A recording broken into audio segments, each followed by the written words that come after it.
कांग्रेस बोल रही है। जवाब दीजिए, जवाब दीजिए। कांग्रेस बोल रही है, जवाब मांग रही है, जवाब दीजिए। सर सच है, आप आज मेरे से नाराज हो रहे, मन मुस्कुरा लीजिए। उनका संसद में ऐसे स्वागत किया जैसे मानो कोई सुपरस्टार पहुंच गया। एक ऐसे व्यक्ति को इस पद पर आसीन किया जिसने एक गर्भवती महिला के बलात्कारियों की रिहाई पर अपनी सहमति व्यक्त की। आप जेन ज़ी का भरोसा वापस जीतना चाहते हैं तो नए नए एंगल से अपने फोन से नए नए वीडियो बनाने से नहीं होगा।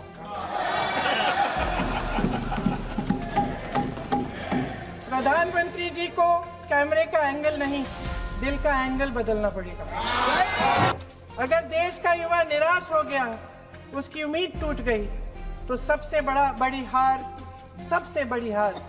भारत की हार होगी। और हम कांग्रेस और विपक्ष के लोग जान दे देंगे, मगर भारत की हार नहीं होने देंगे। उन छात्रों पर आंसू गैस चलवाने की, उन पर लाठियां बरसाने की, उन पर वाटर कैनन्स चलवाने की क्या जरूरत थी? उन नौजवान लड़कियों को जलील करते हुए उनके कपड़े फाड़ने की, उनको बेरहमी से गंदी तरह पिटवाने की, देश के युवाओं पर पैलेट गन्स और AK-47 चलवाने की क्या आवश्यकता थी? क्या वे आतंकवादी थे? क्या आतंकवादी हैं? टेररिस्ट हैं? हाँ, कांग्रेस बोल रही है, हाँ, कांग्रेस बोल रही है। जवाब दीजिए, जवाब दीजिए। कांग्रेस बोल रही है, जवाब मांग रही है, जवाब दीजिए।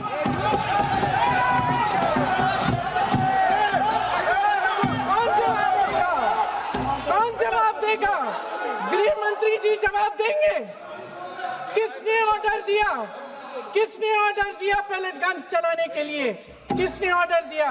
1.4 लाख करोड़ रुपया हमारा पूरा एजुकेशन बजट और 16 लाख करोड़ रुपए जो मौजूदा सरकार ने बड़े उद्योगपतियों के लोन माफ किए हैं। सोचिए कि इस सरकार की प्राथमिकताएं क्या है। सच ये है अध्यक्ष महोदय कि जिस तरह अस्पताल में उस छात्रा की मां का विश्वास पूरे सिस्टम से हट गया है, उसी तरह देश के युवाओं का भरोसा इस पूरे सिस्टम से टूट चुका है। संसद में ऐसे स्वागत किया जैसे मानो कोई सुपरस्टार पहुंच गए हैं। विडंबना देखिए महोदय, जब भूतपूर्व शिक्षा मंत्री को मुकुट पहनाया जा रहा था, स्वागत हो रहा था उनका, तब महाराष्ट्र में एक परिवार पेपर लीक पीड़ित अपनी बेटी की आत्महत्या का शोक मना रहा था। आपकी सरकार ने देश के करोड़ों छात्रों को क्या संदेश दिया? आपको किस बात का गौरव है? किस बात का अभिमान है? ये कौन सा अहंकार है? जहां आंखों में शर्म होनी चाहिए, वहां बेशर्मी और स्वागत के नगाड़े बजाए रह रहे हैं। एक तरफ मातम है, दुख है, यहाँ फूल माला डाल रहे हैं। कोई आप पर कैसे यकीन करे? प्रधानमंत्री महोदय जी ने नया शिक्षा मंत्री चुना, एक ऐसे व्यक्ति को इस पद पर आसीन किया जिसने एक गर्भवती महिला के बलात्कारियों की रिहाई पर अपनी सहमति व्यक्त की, खुशी जताई। देश की करोड़ों लड़कियों को प्रधानमंत्री जी ने इससे क्या संदेश दिया? सर, अखबारों में है, अखबार में नहीं। मेरा कुछ भी बोल के चले जाते हैं क्या? अरे ये तो कैसा क्या है इनके पास? ऐसा ही कोई आरोप लगा दीजिएगा। कोई नियम कानून नहीं है।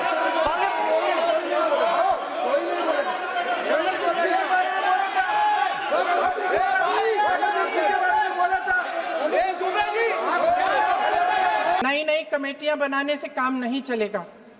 उनका अध्यक्ष चाहे कोई भी हो। राधा कृष्ण कमेटी भी व्यवस्था में सुधार लाने के लिए बनी थी, आज तक उसकी एक सिफारिश लागू नहीं हुई है। और इस नई कमेटी में तो इस नई कमेटी में तो एक एक्स आईबी चीफ, अरे फिर चिल्लाएंगे, एक एक्स आईबी चीफ, एक आईटी कंपनी के मालिक और एक गौमूत्र के विशेषज्ञ भी हैं।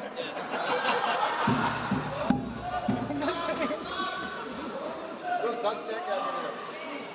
इन्हें शिक्षा के बारे में क्या पता जी? सच सच है।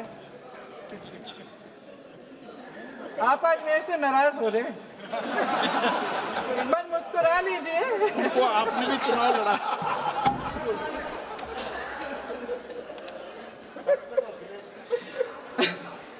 सर, फास्ट ट्रैक कोर्ट्स का रिकॉर्ड पहले से ही बहुत खराब है।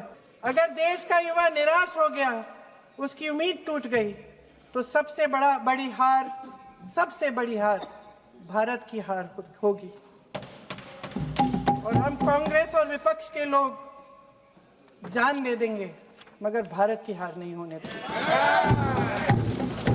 जय हिंद। सर, अब तो मुस्कुरा लीजिए।